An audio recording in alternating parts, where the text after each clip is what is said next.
একটু বেশি এক্সট্রিম হয়ে গেল মনে হয় এটা। বিসমিল্লাহ। তাহলে এখন আমরা এই ওয়ালটা থেকে ট্রাই করবো। হ্যাঁ চিকন ওটা ছিল 10 ইঞ্চির ওয়াল আর এটা 5 ইঞ্চি ওয়াল, এটা এক ইটের, সো একটু ডিফারেন্স। আর এখানে একটু ব্যালেন্সিং করি তাহলে থাকে একটু টাফ হবে। এটা একটু বেশি ডেঞ্জারাস হয়ে যেতেছে। হ্যাঁ এখান থেকে পারবো।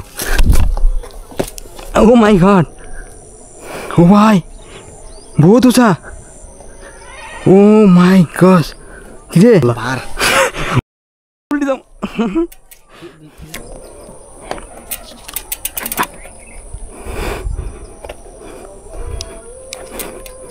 ও ভাই আর পা কাঁপতেছে রে, অনেক ডেঞ্জারাস। ওই একটু বেশি এক্সট্রিম হয়ে গেল মনে হয় এটা।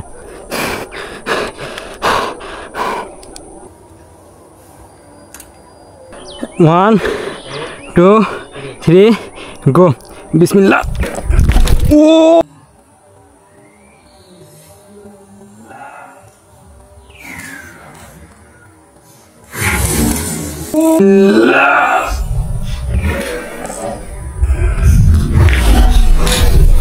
Oh my God!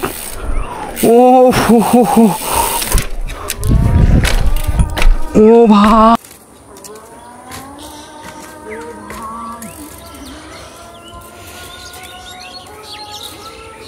একটা সমস্যা হয়ে গেছে।